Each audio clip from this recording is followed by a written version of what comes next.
चलिए दोस्तों, आज मैं एक और खास टॉपिक पर बात करने वाला हूं, जनता में अपनी पकड़ कैसे बनाई जाती है। जी हां, अक्सर लोग मुझसे सवाल पूछते हैं कि मैं अपने क्षेत्र की जनता में अपनी पकड़ कैसे बना सकता हूं, ऐसा क्या करूं कि क्षेत्र की जनता मेरे साथ जुड़ जाए, मेरे साथ कनेक्ट हो। और जब मैं लोगों से बोलता हूं कि आप शुरुआत में पार्टी ज्वाइन ना करें, संगठन ज्वाइन ना करें, लोगों को अपने साथ जोड़ें, तो यह सवाल बहुत बार पूछा जाता है, मैं अपने साथ कैसे जोड़ूं लोगों को। तो मैं आज आपकी मदद करता हूं, 3-4 तरीके ऐसे बताऊंगा जिससे आप जनता को अपने साथ जोड़ सकते हैं, ताकि जनता में आपकी पकड़ बन सके, ताकि लोग आपके साथ जुड़ पाएं। सबसे पहला काम क्या करें? लोगों से बातचीत करना शुरू करें, लोगों से मिले जुले। मान लीजिए आप राजनीति में नए नए आए हैं, अभी मत बताइए किसी को मैं राजनेता हूं, मैं समाज से हूं, कुछ भी मत बताइए। अपने क्षेत्र के लोगों से मिलना जुलना शुरू करिए। मेल जोल के लिए शुरुआत कैसे कर सकते हैं? हो सकता है आप इंट्रोवर्ट रहे हो, आप ज़्यादा घुलने मिलने वाले व्यक्ति ना रहे हो, आप ज़्यादा लोगों के यहाँ आना जाना ना पसंद करते हो, कोई बात नहीं। किसी त्योहार या किसी मौके पर, किसी ऐसे ओकेजन पर लोगों से मिलना शुरू करिए जो एक स्वाभाविक लगे, नेचुरल लगे। मान लीजिए 15 अगस्त का समय है, तो आप मोहल्ले के लोगों को इकट्ठा करके उनसे बातचीत करना शुरू करिए कि भाई हम लोग चाहते हैं कि क्षेत्र में एक झंडारोहण कार्यक्रम होना चाहिए। 26 जनवरी का प्रोग्राम हो सकता है, दशहरा, दिवाली, होली मिलन हो सकता है, ईद मिलन हो सकता है। कोई भी ऐसा कार्यक्रम पकड़िए जो एक स्वाभाविक नेचुरल सा लगे, ऐसा लगे ही नहीं कि आप कोई एक्स्ट्रा एफर्ट कर रहे हैं। ऐसा लगे कि शायद इससे पहले आप बिजी रहा करते थे, आपके पास समय नहीं होता था, आज अब आपके पास समय है, तो आपने कोशिश की कि लोगों से मिला जुला जाए, लोगों से बातचीत की जाए। और इस काम के लिए भी अकेले शुरुआत नहीं करें। 2, 4, 5 लोग जो आपके खास हैं, भले ही वो आपके क्षेत्र के हों या कहीं और के हों, पहले उनसे मिल करके उन्हें साथ लें और फिर इकट्ठे होकर 4-5 लोग जाकर के एक दूसरे से मिलना शुरू करें। यदि आप कहते हैं कि नहीं अभी तो नियर फ्यूचर में कोई त्योहार नहीं है और मुझे अभी ही शुरुआत करनी है, तो कोई और ओकेजन समझ सकते हैं और कोई और मौका पकड़ सकते हैं। मान लीजिए मंदिर आप जाते हैं, तो मंदिर में ऐसे समय पर जाइए जब लोग ज़्यादा भीड़ होती है और वहाँ लोग इकट्ठे होते हैं, किसी मुद्दे पर चर्चा करनी शुरू कर दीजिए। मंदिर, मस्जिद, गुरुद्वारे, चर्च, कहीं पर भी जहाँ पर लोग बैठे होते हैं वहाँ पर चर्चा करनी शुरू कर दीजिए। और चर्चा की शुरुआत ऐसे ही करें कि आप लोगों की समस्याओं को जानें। अपनी समस्याएं रख करके भी शुरुआत कर सकते हैं। साहब एरिया में पानी ठीक नहीं आ रहा है, आपके यहाँ भी ऐसी दिक्कत है क्या? बिजली की समस्या आ रही है मेरे क्षेत्र में, मेरे घर में बिजली कटौती हो जाती है गली में, आपके यहाँ पर भी ऐसा कुछ हो रहा है क्या? लॉ एंड ऑर्डर की समस्या है, हमारे यहाँ पर क्राइम बढ़ गया है, समाज में कोई और बुराई बढ़ रही है, पॉल्यूशन बढ़ रहा है, कोई भी मुद्दा, सरकार की कोई योजना, केंद्र सरकार और राज्य सरकार की कोई अच्छी योजना, बुरी योजना, तारीफ या बुराई, कुछ भी, किसी भी तरीके से बातचीत शुरू कर दीजिए। अब होगा क्या, जब आप बातचीत करनी शुरू करेंगे तो लोग आपको जानने पहचानने लगेंगे। और ऐसा ऐसा जब एक बार मिलें, बातचीत करें और फिर उसके बाद मिलना जुलना शुरू कर दें। दुआ सलाम करते रहें निकलते बढ़ते। कोशिश की जाए कि अनजान लोगों से बातचीत करने का तरीका अपनाया जाए, राम राम करके, नमस्ते करके, सलाम दुआ करके निकला जाए, तो लोग आपको पहचानने लगेंगे। फिर जब भी आपको समय मिले, हर दिन, हर 2 दिन में एक बार, 3 दिन में, हफ्ते में एक बार, कोई कोशिश करें जहां लोग इकट्ठे होते हैं वहां पर बैठना शुरू करें, उनसे बातचीत करना शुरू करें। कोई ऐसे लोग हो सकते हैं जिनका कोई दफ्तर हो, कोई ऑफिस हो, कोई खास जगह हो जहां पर बैठ करके चर्चा की जाती है, वहां पर चर्चा करनी शुरू करें। और फिर लोगों को जानना शुरू करें उनकी क्या क्या समस्याएं आती हैं, जनरली लोगों की क्या समस्या। और मैं बताऊं, साधारण लोगों की समस्या बड़ी साधारण सी हैं। कोई कहेगा मेरे बेटे की नौकरी नहीं लग रही है, कोई कहेगा सफाई की व्यवस्था ठीक नहीं है, कोई कहेगा मंदा चल रहा है, कोई कहेगा नौकरियों में तरक्की नहीं हो रही है, कोई कहेगा समाज में रिश्वतखोरी बढ़ गई है। लोग अपनी अपनी बातें रखेंगे। अब केवल आपने सुनना है, समाधान नहीं करना, क्योंकि अभी आपके पास ना तो समाधान है और ना ही आपको पता है उनकी समस्याएं क्या है। पहले समस्याओं को जानना शुरू करें और जब लोग अपनी समस्याएं बताएं, उनमें से जो समस्याओं का आप समाधान कर सकते हो कर दें। मान लो बहुत सारे लोगों के, जैसे बेरोजगारी एक बड़ी समस्या है, हर क्षेत्र में है।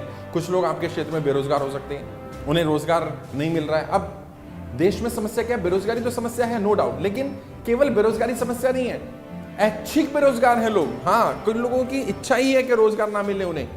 कई लोग अपनी पसंद का रोजगार ढूंढ रहे हैं, इसलिए बेरोजगार बैठे हुए हैं। कई लोग अवेयर नहीं है, इसलिए बेरोजगार है, उन्हें मालूम ही नहीं नौकरियां कहाँ निकलती हैं, उन्हें मालूम नहीं है कौन कौन सी वैकेंसीज के लिए क्या तैयारी करनी पड़ती है, उनको नहीं मालूम है गवर्नमेंट की कौन सी वैकेंसीज है, प्राइवेट वैकेंसीज कहाँ निकलती हैं। अब आप क्या करें, जब आपको पता चला कि कोई 2, 4, 5 बड़ी समस्याएं हैं और जिनका समाधान संभव है, जैसे रोजगार की ही समस्या की बात करें, आप अखबार पढ़ते होंगे, इंग्लिश और हिंदी के अखबार में रेगुलरली हर 2 दिन में, 3 दिन में, हफ्ते में वैकेंसीज आती ही हैं। उन वैकेंसीज को लिखना शुरू करें। एक व्यक्ति को काम पर लगा दें कि भी जो वैकेंसीज हैं उनको age wise, gender wise filter कर लिया जाए। किस एज ग्रुप के लोग चाहिए, किस कैटेगरी के लिए चाहिए, मेल और फीमेल चाहिए, और फिर वो नोटिस या वो वैकेंसीज की इन्फॉर्मेशन आपके दफ्तर के बाहर या जहां आप बैठते हैं वहां पर या आपके घर के बाहर कहीं पर भी लगा दी जाए और लोगों को भी बताया जाए, युवाओं को बताया जाए कि अभी अगर आपको रोजगार चाहिए हो तो वहां पर नोटिस लगा रहता है, वहां पर इन्फॉर्मेशन मिल जाती है। तो होगा कि आहिस्ता आहिस्ता लोग आपको पहचानने लगेंगे, ये व्यक्ति इन मुद्दों पर बात कर रहा है, इन मुद्दों का समाधान कर रहा है। कई लोगों की छोटी छोटी समस्याएं होती हैं, बिल जमा ना हो पाना टाइम पर, उनकी पेंशन नहीं आ रही है, राशन कार्ड नहीं बन रहा, वोटर आईडी कार्ड नहीं बन रहा, आधार कार्ड नहीं बन रहा, बन गया उसमें एडिटिंग करनी नहीं हो रही है। ये छोटे छोटे काम यदि आप खुद करा सकते हैं करा दें, वरना किसी एक व्यक्ति को इस काम पर लगा दें जो 100-50 रुपए खर्च होगा उनसे ना लिया जाए, आप अपनी जेब से लगाएं। तो ऐसा ऐसा क्या होगा, लोगों को लगेगा कि ये व्यक्ति फ्री में काम करा देता है तो क्यों ना हमें इसके पास जाना चाहिए।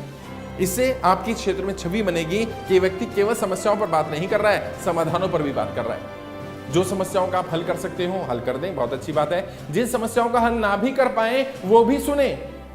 और दोस्तों पता है, ज्यादातर जनता की समस्या है कि उनकी समस्याएं कोई नहीं सुन रहा, और यदि आपने किसी व्यक्ति के इमोशन के साथ उसकी समस्या को सुन लिया, आधा समाधान आपने कर दिया। जब आप उससे बात करेंगे, उसकी समस्याओं को उसके इमोशन के साथ सुनेंगे, तो एक सिंपैथी डेवलप होगी उसके अंदर कि आप उसकी बात को सुन रहे हैं। अगर समाधान पैसे से किया जा सकता हो, थोड़ा बहुत पैसा अपनी जेब से खर्च करके, तो बहुत अच्छा है, पैसा खर्च करके समाधान कर दीजिए। यदि आपके संसाधनों का इस्तेमाल करके समाधान हो सकता हो कर दीजिए। यदि आपके सोर्स लग करके, आपका किसी को फोन करा करके या आपके किसी व्यक्ति के द्वारा उनका काम हो सकता हो, समाधान कर दीजिए। अब यदि मान लीजिए आपके द्वारा करे गए काम से उसका समाधान हो गया, तो आप हीरो हैं उसकी नजरों में, क्योंकि आपने उसकी समस्या का समाधान किया। और यदि आपने समस्या का समाधान नहीं भी किया तो भी हीरो आप ही हैं। आप ये कह सकते हैं कि भाई मेरे हाथ में जितना था मैंने कर दिया, ये काम तो तब हो सकता था, या मैं इससे अच्छा काम तब कर सकता था जब मेरे पास कोई पावर होती, कोई पद होता। आपको पता है मेरे पास कोई पावर या पद तो है नहीं, जितना मैं कर सकता था करा। और यकीन मानिए जनता भी इस बात को स्वीकार करती है। हाँ, जनता को भी ये लगता है कि हाँ ये व्यक्ति वाकई सच बोल रहा है। यदि इसके पास कोई पद या कोई पोस्ट होती या कि किसी काम के लिए करने के लिए सक्षम होता तो जरूर करता, क्योंकि आज जब ये व्यक्ति सक्षम नहीं था तब इसने मेरे लिए इतना एफर्ट किए, इतनी आगे बढ़कर के मेरे लिए काम किया, तो यकीनन कल भी ये मेरे लिए काम करता। दूसरा काम क्या करें, जब आप लोगों से संवाद कर रहे हैं, बातचीत कर रहे हैं, लोगों का डाटा इकट्ठा करना शुरू करें। उनका नाम, कहाँ रहते हैं, कौन सी गली में रहते हैं, उनका डेट ऑफ बर्थ क्या है, उनके परिवार में कितने सदस्य हैं, क्या करते हैं, कहाँ रहते हैं, उनका रूटीन क्या है, बेसिक इन्फॉर्मेशंस।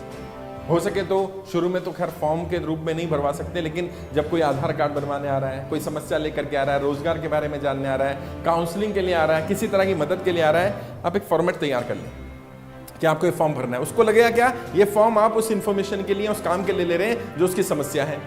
लेकिन आप वो इन्फॉर्मेशन अपनी डायरी में भी नोट करें, अपने पास भी रखें, और हो सके तो याद भी कर लें। शुरू के 100, 200, 500, 1000 लोगों के नाम, पते, फोन नंबर, उनके हुलिया, उनके परिवार के बारे में इन्फॉर्मेशन, की बेसिक चीजें याद रख लें।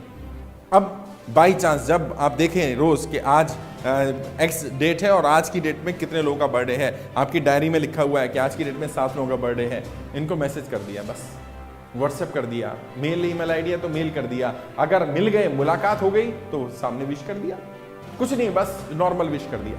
उसके बच्चे का बर्थडे है, उनकी शादी की सालगिरह है, कोई भी छोटा मोटा फंक्शन है तो उसको विश कर दिया। अब पूरी संभावना है कि अगर उसके घर में वो ओकेजन मनाया जा रहा होगा, वो तुम्हें बुलाएगा, तो आपका आना जाना शुरू हो जाएगा। अगर वो नहीं भी बुलाता है तो आप अपने यहाँ जो भी प्रोग्राम करते हैं उनमें उनको इन्वाइट करिए। वो नहीं बुलाए कोई बात नहीं, आप इन्वाइट करिए। आप अपने यहाँ बर्थडे का प्रोग्राम, अपने बच्चे का बर्थडे का प्रोग्राम, अपने बर्थडे का प्रोग्राम, अपनी मैरिज एनिवर्सरी का प्रोग्राम, अपने बच्चों के किसी और प्रोग्राम में उनको इन्वाइट कर सकते हैं। साथ में छोटे छोटे कार्यक्रम करना शुरू करिए, साई संध्या, भजन संध्या, मिलाद, अपने यहाँ पर किसी तरह की गेट टुगेदर, कोई नेशनल फेस्टिवल, कोई धार्मिक फेस्टिवल, ईद मिलन, होली मिलन, कुछ भी। पर्पस सिर्फ ये है कि लोगों में आपकी पहचान होने लगे, और जब लोग आपको पहचानने लगेंगे, आपकी छवि लोगों तक जाने लगेगी, आहिस्ता आहिस्ता आपकी पकड़ होने लगेगी अपने क्षेत्र में।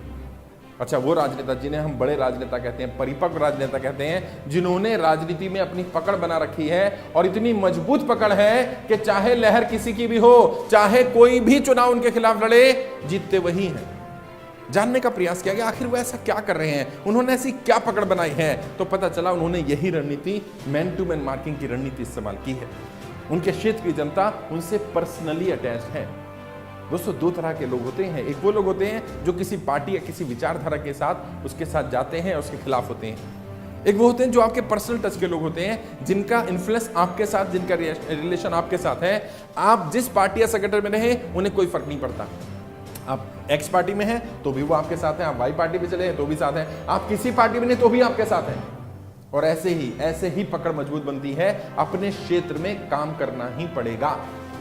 हाँ, ये हो सकता है कि आपको शुरू में पहले 1 साल 2 साल शायद ज्यादा मेहनत करनी पड़े, ज्यादा काम करना पड़े। हो सकता है पहले 6 महीने में आप 10, 20, 50 घरों तक ही पहुंचे हों, लेकिन अगले 1 साल के अंदर आप देखेंगे ग्रोथ 100, 500, 1000 तक पहुंच जाएगी। और हो सकता है अगले 2-3 साल में आप शायद 5-10 हजार घरों तक पहुंच जाए। क्षेत्र के, आपकी विधानसभा, आपकी लोकसभा के मैक्सिमम घर आपको जानने लगेंगे, पहचानने लगेंगे। और यहीं से आपकी राजनीति की सही शुरुआत होती है, जब आपकी क्षेत्र में पकड़ बनने लगती है। और अपनी पकड़ जब वो बन जाए तो उसको मेंटेन भी करना है। क्यों? क्योंकि ये तरीके केवल आप नहीं अपना रहे होंगे, कोई दूसरा भी अपना रहा होगा। तो कोई दूसरा आपसे बेहतर क्या कर रहा है उस पर भी निगाह रखिए। दूसरी पार्टी या दूसरे संगठन के लोग, आपके विरोधी लोग आपके खिलाफ क्या क्या क्षेत्र में कर रहे हैं, ऐसा वो क्या कर रहे हैं कि उनकी पेनिट्रेशन बढ़ती जा रही है। आप ध्यान से देखिए, भारत की राजनीति में जब कभी एक ही दल हुआ करता था, ज्यादातर लोग उसी के वोटर हुआ करते थे। दूसरा दल आया, उसका जनाधार नहीं था, लेकिन उसने आहिस्ता आहिस्ता पेनिट्रेट किया, उस दल के वोटर्स को अपनी तरफ लाने के लिए उससे कुछ ज्यादा बेहतर किया। ऐसे क्षेत्रीय दलों की बात करें तो हर राज्य में कुछ क्षेत्रीय दल डेवलप हो गए हैं। वो डेवलप कैसे हुए? वो वोटर किसी और का वोटर था, लेकिन जब इस दल ने आकर के एक नई विचारधारा रखी, इस दल के नेताओं ने कुछ नए काम करने शुरू करे, कुछ अच्छी तरह से अपनी पकड़ मजबूत बनाने शुरू करी क्षेत्र में, तो जनता ने उनकी बात को सुना और उनका साथ भी दिया। और यकीन मानिए जनता आपका भी साथ देगी, क्योंकि एक वोटर की साइकोलॉजी समझिए। वोटर परमानेंट नहीं होता किसी का भी। वोटर मुद्दों के साथ, विचारधारा के साथ, व्यक्ति के साथ और व्यक्ति के काम करने के तरीके के साथ अपने आप को बदलता रहता है। वही वोटर कभी किसी और पार्टी को वोट करता था, दूसरे की लहर आती है तो वो दूसरे के लिए काम करता है। कल आपकी लहर होगी, कल आपके लिए भी वोट करेगा। और वो तभी होगा जब आप खुद अपने आप को पहले इस तरह से तैयार करेंगे, मेंटली प्रिपेयर करेंगे कि मुझे इस बड़ी लड़ाई के लिए अपने आप को तैयार करना है, अपना जनाधार बनाना है, क्षेत्र में अपनी पकड़ मजबूत करनी है, जनता पर मेरी पकड़ होनी चाहिए। और वो पकड़ बिना उनके लिए काम करने से नहीं हो सकती। इसका कोई शॉर्टकट नहीं है और समय लगेगा।